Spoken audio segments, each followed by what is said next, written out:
Mandalorian Season 3 Episode 1 came out last week, so I thought I would provide a video to fill in the gaps for those who haven't seen the Book of Boba Fett, aka Mandalorian Season 2.5. In my opinion, Mandalorian Season 3 Episode 1 wasn't particularly exciting, but I still have high hopes for the season. However, my main takeaway from the episode was the fact that I kind of forgot what happened in the Book of Boba Fett. During the episode, my husband, who hasn't watched Boba Fett, turned to me and asked, "Did he go to Naboo? Where did he get the N1 starfighter?"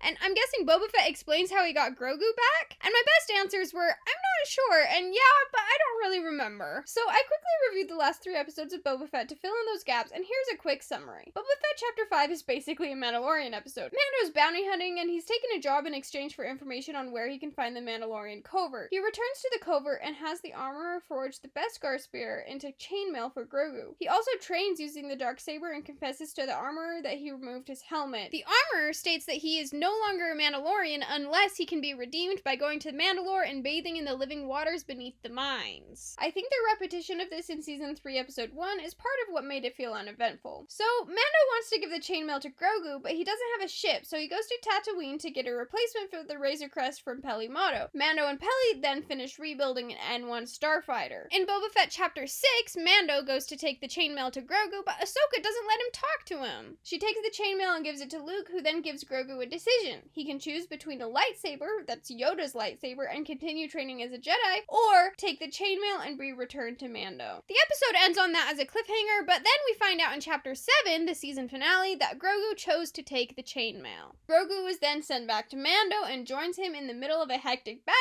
but it's a good thing he was there because he uses the Force multiple times to help out. And in the end, Mando and Grogu take off in the newly refurbished N1 starfighter, which brings us to the beginning of Season 3, Episode 1.